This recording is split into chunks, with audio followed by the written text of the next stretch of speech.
une semaine d'actualité politique nationale qui se décrypte sur EZA Télévision. Mesdames et messieurs, bonsoir. Merci de prendre à nouveau le rendez-vous hebdomadaire de votre émission préférée, Info Hebdo.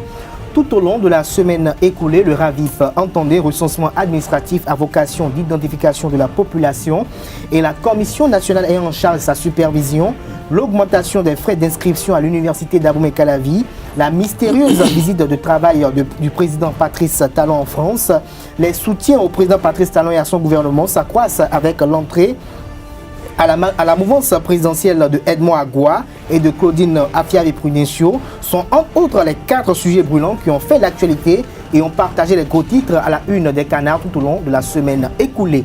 Lesquels sujets feront l'objet du décryptage de ce jour? Et pour ce numéro assez spécial, je dis spécial de Info Hebdo parce que j'ai un seul invité, j'ai l'honneur et le plaisir de recevoir pour vous Eli Iboukoum Adjeran, il est journaliste à Canal 3 Bénin. Sans plus tarder, on le retrouve pour le décryptage.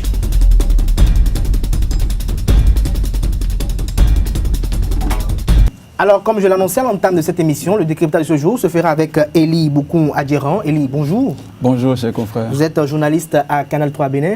Oui, bien évidemment. Merci d'avoir répondu à l'invitation, d'avoir accepté notre invitation. Alors, le RAVIP, déjà, qu'est-ce que cela vous inspire? Merci, cher confrère. Comme vous pouvez déjà le savoir, le RAVIP, c'est un outil biométrique qui permet donc d'enregistrer toute la population sur une plateforme donnée, pouvant donc être un outil de développement pour toute nation. Et déjà, je pense que ça a été une activité entérinée qui a été donc entreprise par l'ancien gouvernement à travers déjà la question du COS. Le COS-LEPI qui avait donc enregistré déjà la population pour savoir déjà ceux qui étaient donc en âge de voter. C'est un outil de développement biométrique qui est donc utile pour la question du développement de toute nation. Aujourd'hui, que le gouvernement en place, en l'occurrence le gouvernement du président de la République, son Excellence Patrice Talon, qui a bien voulu donc mettre en place une nouvelle commission pour repartir et approfondir, qui prendra aussi bien en compte aussi bien les Béninois que les étrangers. Je crois que pour ma part, c'est un outil important, indispensable pour le développement, qu'il faille donc mettre en place, mais d'une manière judicieuse et objective. De manière judicieuse et objective, c'est ce qui m'amène à vous poser la question de savoir, mais pourquoi le COS-LEPI a été mis de côté? Parce que le COS-LEPI a quand même effectué un travail. On a vu l'honorable Badio Aguemon livrer sa liste à bonne date. Justement. Pourquoi on n'en tient pas compte? Pourquoi on fait renaître encore, je vais dire, une sorte révélée du COS? Oui, vous savez, on ne peut pas dire... C'est une question, l'État a une question de continuité. Il y a déjà une action antérieure qui a été entreprise. Aujourd'hui, le COS pouvait donc collaborer avec la nouvelle commission mise en place pour essayer de leur disposer des informations nécessaires pouvant donc accroître la question du développement.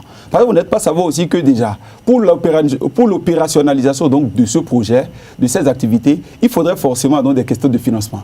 Oui. Or, déjà, il y a déjà un grand budget qui a été déjà alloué au COS, dorénavant, pour l'organisation, pour ces enregistrements. Alors, déjà, comme c'est une question de complémentarité et tout vise un seul et unique objectif, il fallait aujourd'hui que les responsables donc, du COS puissent mettre à la disposition donc aujourd'hui de la nouvelle commission mise en place pour que véritablement le travail puisse donc être accéléré, le travail puisse donc s'accélérer et puisse permettre donc à aller pour l'intérêt de tous au sein de notre pays. Alors, moi, j'ai quand même, avant d'opiner, de donner mon opinion peut-être, j'aimerais quand même savoir quel est votre regard critique un peu par rapport à la composition de cette commission nationale de supervision de ce RAVIP? Comme regard, je pense quand même qu'il y a une représentativité. D'abord, après la décision prise dans le Conseil des ministres, ils ont d'abord envoyé ça au niveau donc, de l'Assemblée.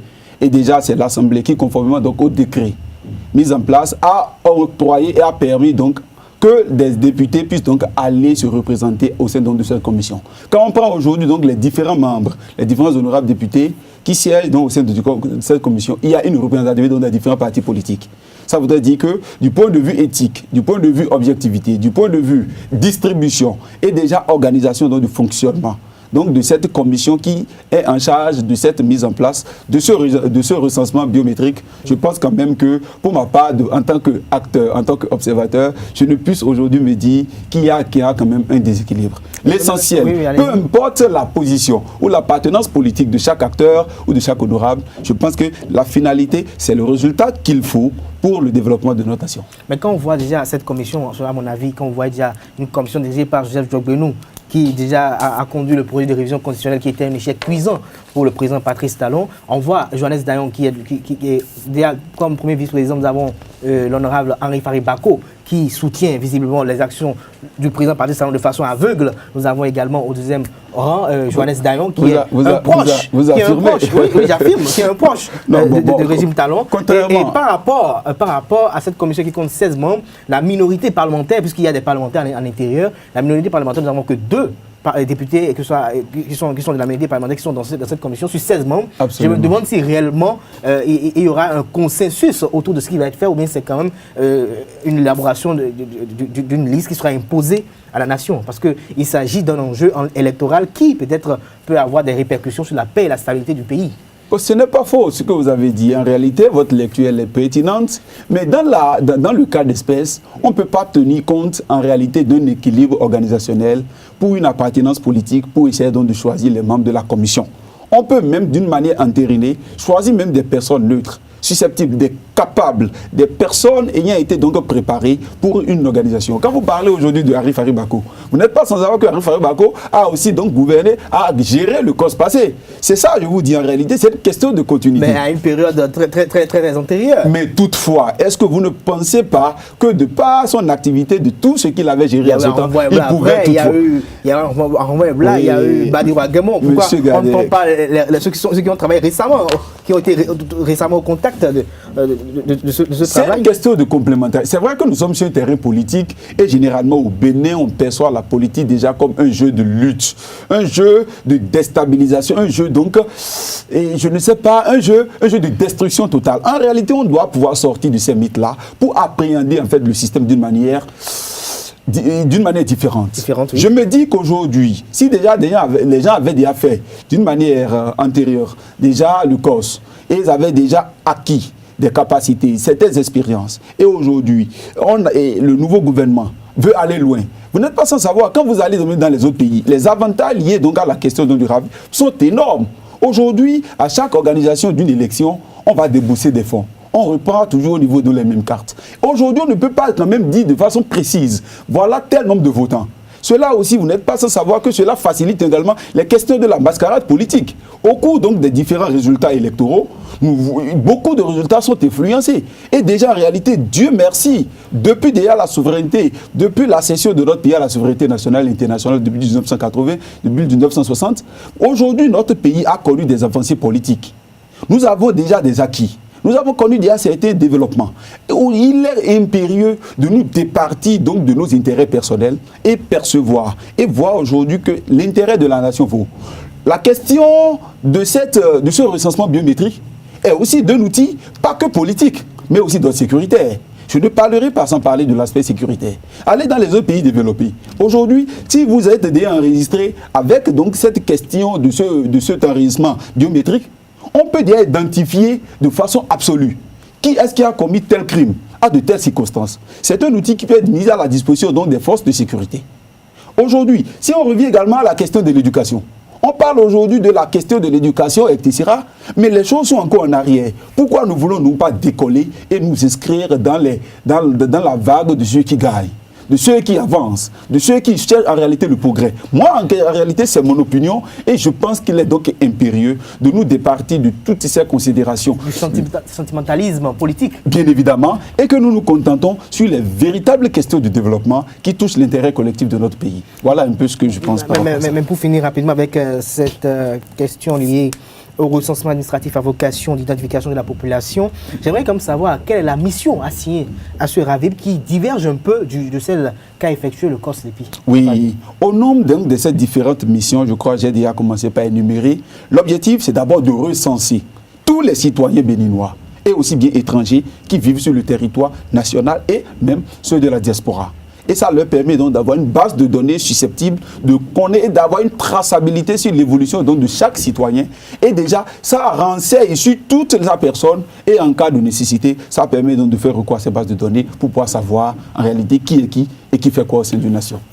La dernière question qui m'intrigue un peu, qui me tumulte un peu, c'est de savoir, est-ce que la classe politique ne va pas peut-être à l'avenir contester les rendements ou le rendement de cette commission du RAVIP? Parce que lorsqu'on voit déjà la minorité parlementaire qui s'insurge contre le fait qu'elle n'est pas assez représentée, qu'il n'y a pas au moins 4 députés de la minorité parlementaire sur les 16 membres et qu'il n'y a pas, quand même une équitabilité dans la répartition des tâches, est-ce qu'à la finalité, lorsque la liste sera opérationnelle et sera exploitable, est-ce que lorsqu'on ira aux élections, que ce soit communales, législatives, voire même présidentielles, l'élection présidentielle, est-ce qu'il n'y aura pas de contestation? Est-ce qu'on peut dire que les élections seront crédibles sur la base de cette liste? Parce que déjà, les gens disent que le chef de l'État est en train de vouloir préparer en quelque sorte un hold-up électoral pour la présidentielle de 2021, mais bien avant cela, les législatives et les communales.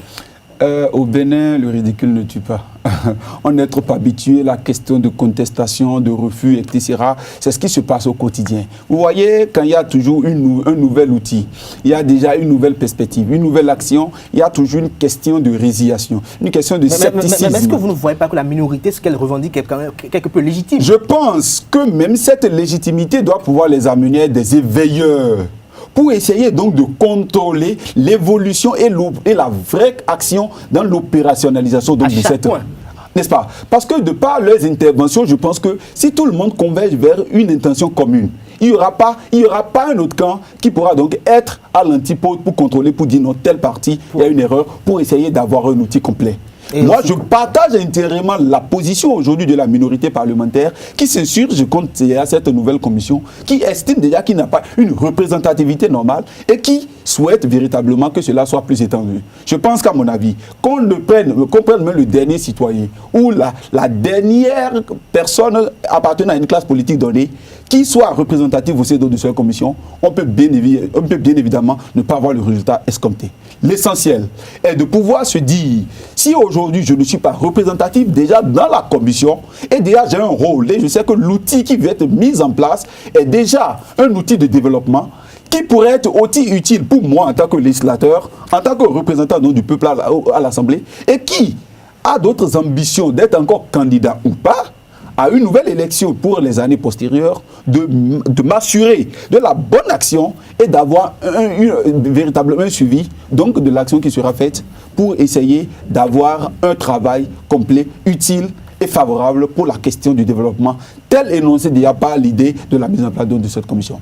Merci à vous, Elie Adirang. Je recommande quand même au chef de l'État de travailler à obtenir quand même un consensus sur cette question du recensement administratif à vocation d'identification de la population béninoise. Nous allons passer à présent au sujet lié à l'augmentation des frais d'inscription à l'université d'Abomey-Calavi, qui a quand même animé un peu ou alimenté la polémique, que ce soit à travers les spéculations et les analyses et commentaires divergents. Qu'est-ce que vous en pensez, Elie Adirang? Franchement, moi, je suis désolé.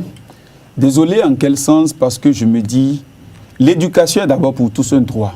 L'État a l'obligation de garantir à ses citoyens la formation et la bonne formation.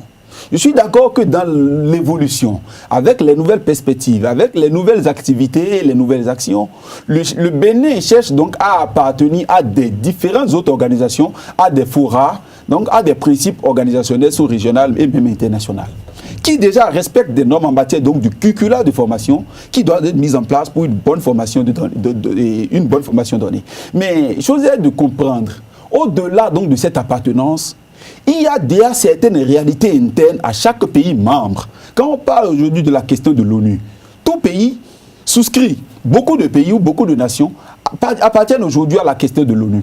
Mais en matière donc du droit de veto, est-ce qu'en réalité tout le monde a déjà cette authentification ou cette légitimité? Non. Aujourd'hui, si on nous dit, quand la ministre Atanasso dit qu'en réalité que le Bénin appartient à une commission sous-régionale tenue à Ouagadougou en 2004, etc., où on a rappelé les conditions donc, de formation, etc., il doit pouvoir donc l'internaliser compte tenu des aspirations et des réalités éducatives de chaque pays. Aujourd'hui, vous n'êtes pas sans savoir que, avec l'avènement du nouveau départ, il y a plusieurs centres universitaires qui ont été fermés. Ils ont réorganisé la plateforme organisationnelle au niveau de l'enseignement supérieur. C'est vrai, ça fait partie d'une approche organisationnelle qui vise une question de développement. Mais pour ma part, j'estime déjà que lorsqu'on referme toutes ces portes, il faut pouvoir favoriser un bon climat éducatif pour nos citoyens. Parce que celui qui quitte peut-être le village qui vient à Cotonou, qui autrefois, avoir le bac, une chose d'avoir le bac, une chose savoir comment encore vivre à l'université. On lui avait donné l'occasion de se faire former gratuitement. Mais aujourd'hui, qu'après peu de temps, en plein coup de chemin de sa formation, on vient lui dire qu'il doit payer 25 000 francs, 50 000 francs, 75 000 francs. Ce n'est pas rien.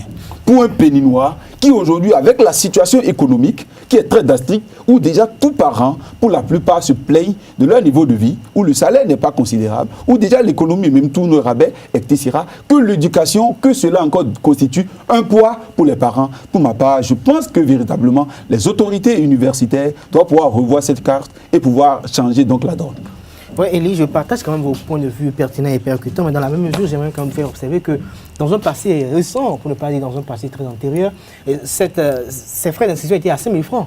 Après, c'est passé à 15 000 francs avant que Bouniaï n'évoque quand même cette gratuité au niveau de l'enseignement supérieur.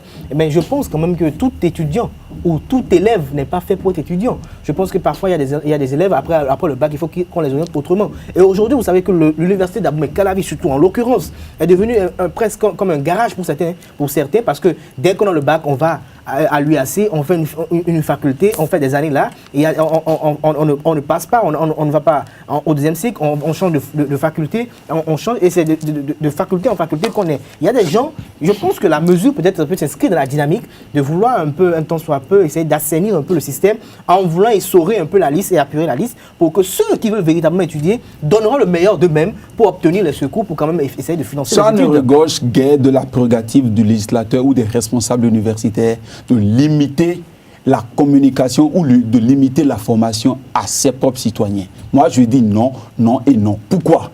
Oui. Vous savez, quand on dit déjà l'université, c'est un lieu de recherche par excellence.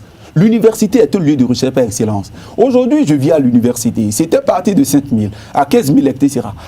Tout ne se limite pas qu'à la question d'inscription. Au-delà, les enseignants eux-mêmes qui donnent la formation aux étudiants étouffent déjà la liberté de certains citoyens à travers les documents qui méritent d'être achetés. La situation de vie aujourd'hui à Cotonou pour l'apprentissage, pour avoir un bon rendement, il faudrait d'abord psychologiquement préparer et bien assis. Si déjà la personne se voit déjà persécutée, la personne se voit déjà en réalité influencée ou peut-être non équilibrée de par son apport à pouvoir même s'inscrire, que pourrez-vous attendre de lui à un rendement et à la fin de sa formation? Je dis non, vous savez, pour ma part, j'estime déjà qu'au-delà des différentes réformes, les responsables universitaires, en l'occurrence à travers la personne de Mme Matanasso, pouvaient déjà revoir la carte pour dire bon, c'est vrai, il y a d'autres besoins en matière d'organisation. Il n'y a pas d'amphi. Il n'y a pas de table banc. Oui, peut-être le mode de vie a évolué aussi. Il faut quand même par rapport à pensez-vous déjà que c'est... Il faut quand même essayer de trouver un peu d'argent pour donner pour que le gouvernement puisse... Monsieur Cadet, pensez-vous qu'en réalité que c'est ces 15 000 francs, c'est ces 25 000, 75 000, 50 000 là qui vont permettre d'établir les tables bancs? Il y a un budget qui est donc voté de façon annuelle pour l'organisation de chaque institution et pour chaque organisation au sein d'une nation. On me dira quand même pas. Qu'on me dise qu'en réalité que la scolarité est temps. Et que peut-être on nous définisse peut-être pour chaque filière de formation. Voici en réalité les plannings, voici un peu les plateformes, voici un peu le curriculum de formation. Vous aurez besoin de tel document. Ou peut-être en réalité, vous êtes en uniforme, vous allez peut-être faire ceci. Ou carrément, on le précise déjà ensemble avec les parents, qu'on l'organise pour dire que pour être admis à l'université, que ce soit peut-être un test. Un test qu'on passe officiellement, même si c'est dans les facultés. Qu'on dise par exemple que c'est un test qu'on passe et que les meilleurs, parce qu'aujourd'hui, je me dis, vous avez dit à votre table qu'en réalité, tout le monde n'est pas fait pour aller à l'université. Je dis non, mais une fois d'abord, c'est vrai que l'université n'est pas en réalité une fin en soi pour avoir un emploi acquis. Mais aller là, c'est aussi se donner un espoir pour préparer un avenir. Si aujourd'hui nous avons des chercheurs dans tous les domaines, des spécialistes qui aujourd'hui pourraient nous apporter, il faut à nouveau réorganiser le système. Moi je dis qu'on peut bel et bien donner d'autres apports organisationnels en matière de réforme, tout sauf mettre l'accent sur la question d'inscription pour étouffer la liberté des gens et réduire le taux de personnes susceptibles de s'inscrire à l'université par faute de moyens. Parce que véritablement, le peuple souffre. Et le peuple souffre, vous n'êtes pas sans savoir, allez dans le fond nord. Le tout ne se limite pas qu'ici à Cotonou. La vie des étudiants est véritablement déplorable et il est important que l'État, à travers le ministère de l'Enseignement supérieur, le rectorat et tous les décideurs fassent le nécessaire pour véritablement garantir une bonne formation et à moins de coûts aux étudiants pour le bonheur de nos nations. Je pense que nous allons passer à un autre sujet. Bien avant de bien tarder sur ce sujet lié à l'animation de la vie politique nationale, j'aimerais quand même que vous puissiez nous donner votre avis sur la visite de travail du président Patrice Talon. On a eu un communiqué à grand renfort médiatique déjà le dimanche dernier qui nous faisait état de ce que le chef d'État serait à Paris à partir du lundi dernier. Il serait à Paris pour une visite de travail au cours de laquelle il va rencontrer le président français, alors que le président français n'a nulle part inscrit dans son agenda recevoir une visite dans laquelle il va recevoir le chef d'État béninois. Alors, Patrice Talon serait-il réellement à Paris pour rencontrer Emmanuel Macron, ou bien c'est plus une visite avec les opérateurs économiques, les partenaires techniques et financiers, et peut-être, comme c'était prévu aujourd'hui samedi, effectuer la rencontre sur la vulgarisation, ou peut-être la mise au point par rapport au programme d'action du gouvernement, par rapport à la description du programme d'action du gouvernement. Oui, Monsieur Kader, vous savez, dans un gouvernement où il y a véritablement peu de communication, on laisse place à des interprétations. N'est-ce pas, à des spéculations, à des interprétations, à de la désinformation. Je crois qu'en réalité, de par ma position, je ne puisse dire avec affirmation que véritablement le chef de l'État, le président Patrice Talon, est effectivement soit en visite rencontrer Macron, ou peut-être va pour d'autres visites personnelles. Mais qu'on le veuille ou pas, il reste et demeure encore le président de la République. Et déjà, tout son staff qui l'accompagne, le staff devait en réalité être diligenté et apporter au peuple une vraie information, donc déplacement. Parce que le citoyen béninois mérite et a l'obligation de savoir où va mon président, pour quel objectif. Parce qu'il a été élu pour ça. Mais on est quand même étonné cette fois-ci, parce que même l'autre fois, au Parti Talon était même en vacances, où le Béninois n'était pas quand même censé être informé de où passaient ses vacances. On a vu ces photos en train de visiter quand même des musées dans ce pays. Même quand il était en Arabie Saoudite, automatiquement, à l'arrivée, on a les photos déjà à travers les réseaux sociaux et médias interposés. À la descente, on a les photos au fur et à mesure de la visite. Pourquoi cette fois-ci, c'est l'omerta? Et l'omerta, parce qu'en réalité, on ne peut pas affirmer directement que... Il n'y a pas d'image à prendre pour justifier, en fait. Alors, espérons déjà, parce que vous savez qu'un déplacement d'un chef de l'État, c'est toute une organisation qui l'accompagne, comme je l'ai dit à l'entame. Et le ministre des Affaires étrangères, je pense qu'à son retour, forcément pourra certainement, j'espère bien évidemment que ça fait partie de leur plan d'action, à pouvoir véritablement nous faire un point. Donc de la sortie du chef de l'État, voici les différents lieux qu'il a parcourus et les grandes décisions, les grands avantages donc, de sa sortie qui va en réalité pour l'intérêt de la nation. Je me dis qu'en réalité que le départ aujourd'hui donc de Patrice Talon vise plusieurs objectifs. Comme nous sommes à l'heure de la vulgarisation de la question donc, du PAG, il a voulu certainement, je reste encore dans mon... non, mais puisque le samedi, tout à l'heure, il va rencontrer la diaspora. Voilà, la diaspora, et déjà pour échanger, le fait part donc, de tout ce qu'il a prévu dans son plan d'action. Mais puisqu'on en parle déjà, est-ce que après plus de 20 mois de gestion à la tête d'un gouvernement, alors qu'il est censé faire juste 5 ans, un quinquennat, est-ce que le chef d'État a encore besoin de vulgariser ce PAG qui est prévu pour 2016-2021? Est-ce que le temps n'est pas aujourd'hui à la réalisation? Est-ce que le temps n'est pas aujourd'hui à un bilan à mi-parcours en question de l'exécution de ce PAG en question? Il a son cahier de charge. Mais est-ce qu'il a besoin encore d'aller s'entretenir avec la diaspora, ou bien de s'entretenir avec eux par rapport à la réalisation, à ce qu'ils peuvent faire? Et je crois que ces débats ont été menés avec le ministre Joseph Djokbenou, avec Abdoulaye Biotchane et bien d'autres qui sont allés dans l'Hexagone pour rencontrer quand même ce qu'on appelle déjà la diaspora. Et déjà, laissez-moi vous dire déjà à l'entame qu'en réalité, que la question de la vulgarisation, je ne suis pas au cœur de la gouvernance. Il a une commission, il a déjà en réalité une direction de la communication qui déjà pourrait mieux éclairer le peuple sur cette question-là. Mais ce dont moi je pourrais peut-être dire, de par ma position en tant qu'Esther, c'est-à-dire quoi? C'est le temps qui pourra effectivement nous dire ce que vise le président de la République, le président Patrice Talon. Parce que, je ne sais pas, s'il faut peut-être 5 ans pour vulgariser le PAG, et peut-être prendre 5 autres années pour l'opérationnalisation donc du PAG, on est là, on aura le temps de constater. Mais j'estime que déjà, il a fait peut-être des démarches à travers ses ministres au sein de notre pays et même plusieurs classes politiques aujourd'hui, qu'elles soient et les opposants d'hier ou les mouvanciers d'hier qui aujourd'hui se font un ralliement à ses côtés pour amplifier l'information et informer c'est-à-dire le peuple de ce qu'il met dans son PAG. J'estime qu'en réalité que ce n'est pas encore trop tard, mais si tant est qu'il pense qu'il lui faut encore assez du temps, on est là. Mais ce dont nous aurions souhaité, c'est que nous voulons avoir les choses concrètes. Le pragmatisme, on veut les résultats. Nous voulons des résultats axés sur les questions du développement. Puisque vous en parlez même de ces soutiens, est-ce qu'on soutient en réalité un PAG ou bien on apporte sa contribution à la réalisation et à la concrétisation d'un PAG quand même? Bon, mon soutien... Il faut quand même que le politique arrête de berner la population avec non, cela, avec la question, soutien, la on vulgarise. question. Les gens qui vulgarisent un PAG sans comprendre même, même le pilier 1 de ce PAG. Vous savez, quand moi je parle de la question du soutien, je parle déjà...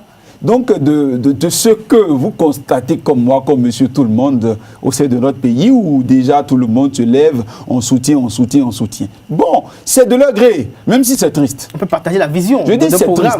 Pour ma part, c'est extrêmement triste que tout le monde aujourd'hui, que les adversaires d'hier, que nul n'ait le courage de dire, moi je m'interpose et je dis, l'opposition n'est pas en réalité empêcher l'autre de se développer. L'opposition est dans la dynamique de relever les insuffisances de la gouvernance de la mouvance pour dire voici ce qui mérite d'être fait pour l'intérêt de tous. C'est ça la position de l'opposition. Mais je vois carré, c'est avec désolation que je constate que plus personne n'a le courage de se proclamer d'une appartenance opposante. C'est triste. Mais déjà, alors qu'on a fini avec cette période-là, la question donc d'une unanimité ou d'une appartenance politique unique. Cette unanimité a été déjà révolue depuis 1960. Parce que depuis notre accession à la souveraineté, comme je l'ai dit à l'entame, beaucoup de choses ont avancé.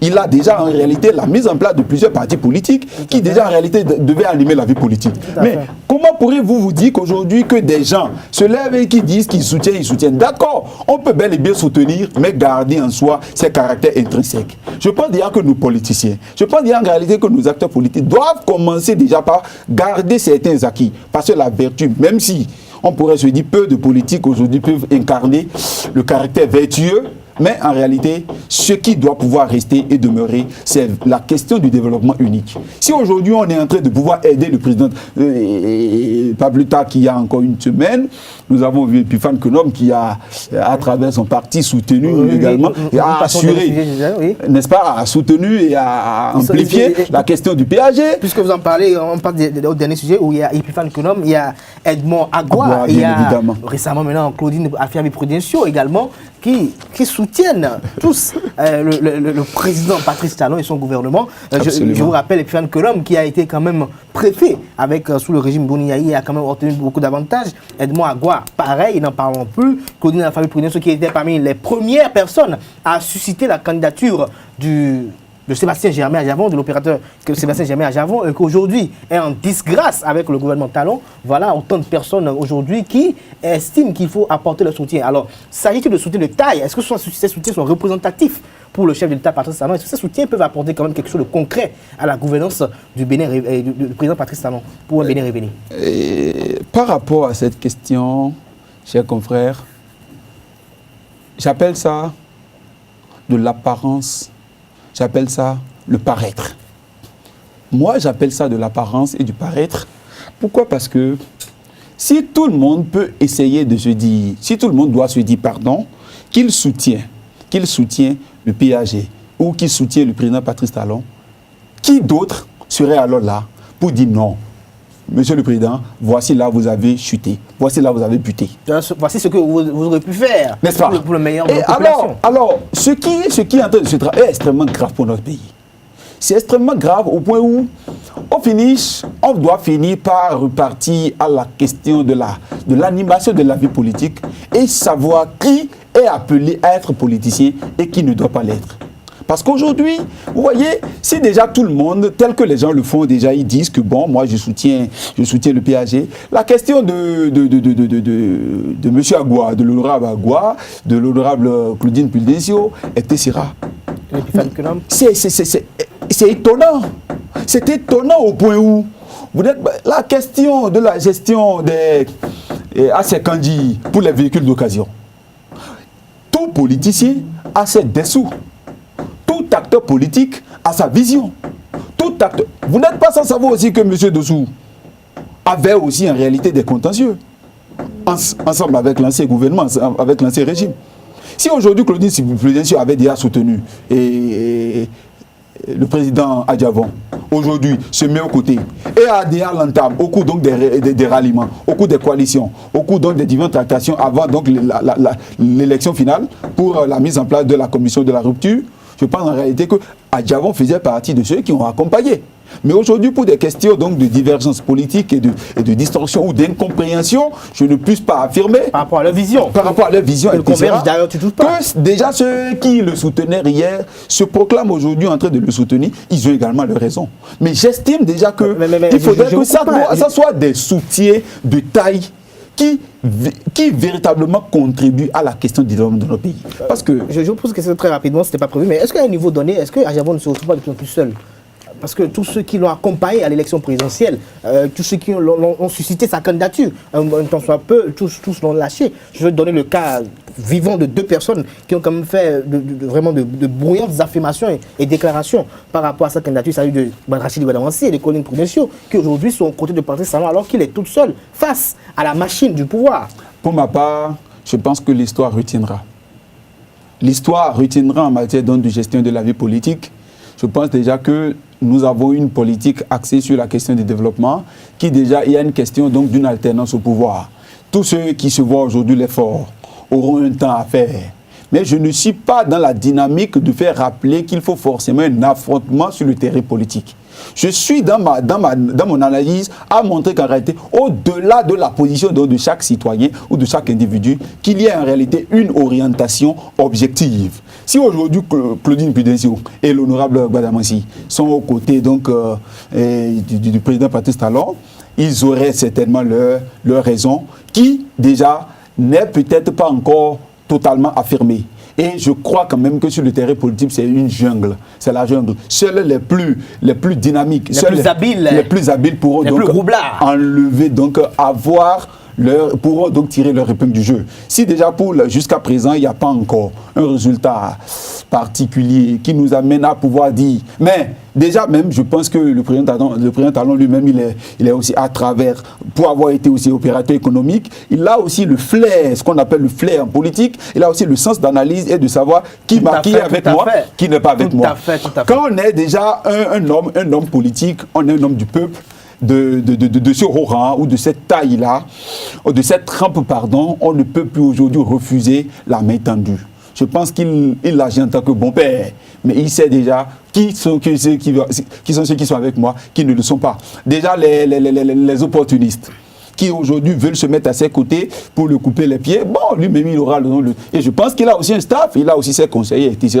Et ce qui est encore heureux, il y a le ministre Diogbenou aujourd'hui, et également le secrétaire général et le ministre Koupaki, qui aujourd'hui sont à ses côtés, qui aussi bien évidemment ont fait le régime passé, qui ont bien milité et ont compris. Même aujourd'hui, le ministre Diogbenou qui a parlé, qui a marché aussi dans ce pays, on a décrypté des journées, j'ai décrypté aujourd'hui des mercredis dans ce pays, on a vu comment ils ont donc animé la vie politique. Aujourd'hui, ils sont là et ils sont là.